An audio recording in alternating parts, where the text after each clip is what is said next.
Bonjour à toutes, bonjour à tous, me revoilà avec une nouvelle vidéo. On m'a demandé dans les commentaires de la chaîne YouTube d'aborder un sacré thème.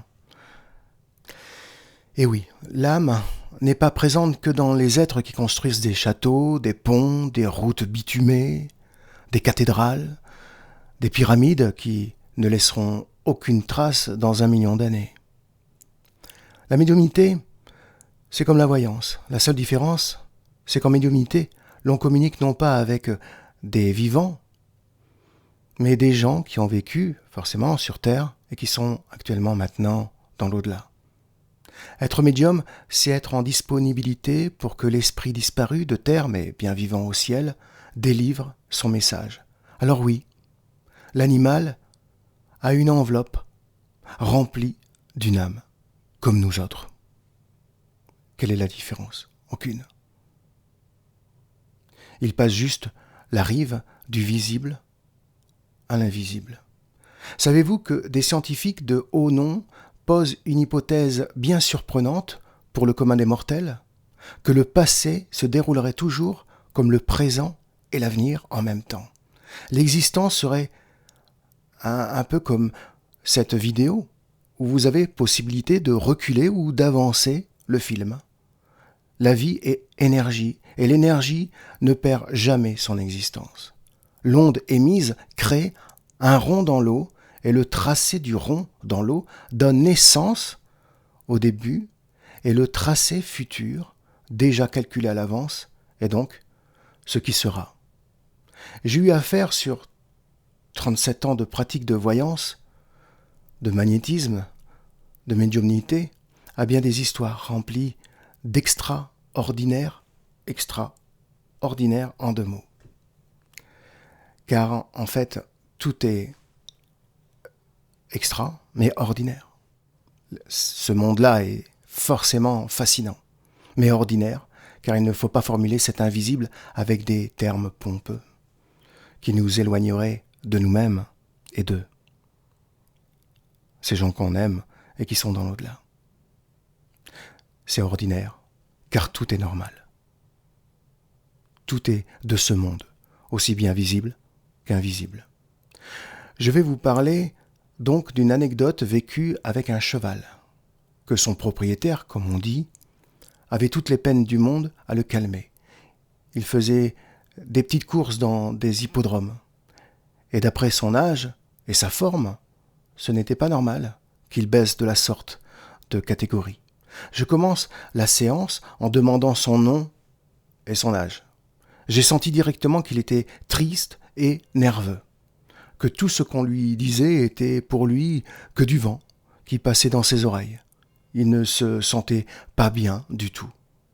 La voyance avec lui ne donnait pas grand-chose, à part de sentir son état d'âme. Il était triste, il n'allait pas bien. C'est alors que j'ai vu un cheval blanc, tacheté de petites taches noires, une belle robe claire comme un cheval de Camargue. Et là, je sens que ce cheval est mort, n'est plus sur terre, mais qu'il veut me dire des choses. Je demande à la personne que j'avais au bout du fil de me laisser quelques instants sans parler, ne pas m'interrompre, car il suffit de pas grand-chose pour que le lien se casse en médiumnité. L'homme s'est tu, et c'est alors que le cheval blanc est venu vers moi, et je ne voyais que ses yeux, comme un zoom. Je ne voyais que ses yeux, et j'ai senti, en 1 seconde, ce que je devais savoir pour aider le cheval qui avait des problèmes. Je savais que le cheval blanc eut un accident, et qu'il est mort à cause de ça. C'était le compagnon de boxe du cheval au problème. Le cheval triste ne comprenait pas pourquoi, qu'à l'heure où il se retrouvait là, maintenant, il ne voyait plus son compagnon. Il sentait que quelque chose n'allait pas, mais n'arrivait pas à comprendre pourquoi il n'était plus là, à ses côtés. Il était dans un stress très fort. J'ai dit tout ça à l'homme au téléphone, et il m'expliqua qu'il avait un cheval blanc, moucheté, de taches noires, qui s'était cassé la patte et qu'il a fallu abattre. Et que oui, il était voisin de boxe avec son cheval, et que à peu près pendant cette période, le cheval qui ne voulait plus courir s'est comporté de la sorte. Je lui ai dit que j'étais en train de lui dire que son compagnon n'était plus là, et qu'il était mort, mais qu'un jour, il se reverrait. Au bout du fil, j'ai bien senti que l'homme eut des doutes par mes propos. C'est tout à fait logique, c'est assez étrange. Mais il a écouté ce que j'étais en train de dire.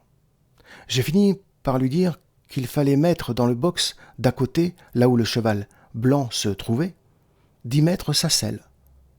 Je ne sais pas pourquoi. C'est en voyant le cheval blanc que cette idée m'est venue. Et je pense que c'est le cheval qui m'insuffla l'idée. Peut-être que la selle de cheval porte en elle l'odeur du cheval et aussi ce qui s'est passé. Je n'en sais rien. Il me dit qu'il l'avait toujours et qu'il allait le faire. J'ai terminé par lui dire qu'il fallait juste le faire sentir et la déposer dans le box, puis d'aller lui parler comme s'il s'adressait à une personne. Juste les mots simples de ce que le cheval avait vécu. L'accident, la patte cassée, qu'il était mort, mais qu'un jour il se reverrait. Après un mois ou plus, je ne sais vraiment plus, il me téléphona pour me donner des nouvelles. Il me raconta qu'il fit tout ce que je lui avais demandé de faire, que le cheval refusa de manger 2 jours durant. Après les 2 jours passés, il a poussé des hennissements. Ce qu'il voulait absolument, c'était courir. Il me dit qu'il le sella et il ne montrait plus de nervosité, et courut comme il n'a jamais couru. Des fois, avec les gens de l'au-delà, comme avec les animaux, ils ne parlent pas de manière verbale. Cela arrive, bien sûr, mais des fois, ils donnent des informations symboliques, où ils vous font penser à une chose, et cette idée que vous croyez être la vôtre, en fait, elle est à eux. Des fois, comme avec le cheval, il montre son box pour dire qu'il était juste à côté de l'autre cheval, et m'a montré l'accident, et qu'il est important que le cheval vivant comprenne qu'il n'a plus à attendre, sans fin. Voilà une anecdote que j'ai vécue il y a quelques années maintenant déjà, ça fait loin. Et il me reste à vous souhaiter, donc, je pense, après ça, j'espère, pas de cauchemar, non, des rêves, des beaux rêves. Je vous souhaite une bonne nuit, ou une bonne journée, ça dépend quelle heure il est chez vous. Mais comme j'ai pas de montre, il va y avoir un peu de problème. Bonjour, bonne nuit, bonsoir, à bientôt, portez-vous bien.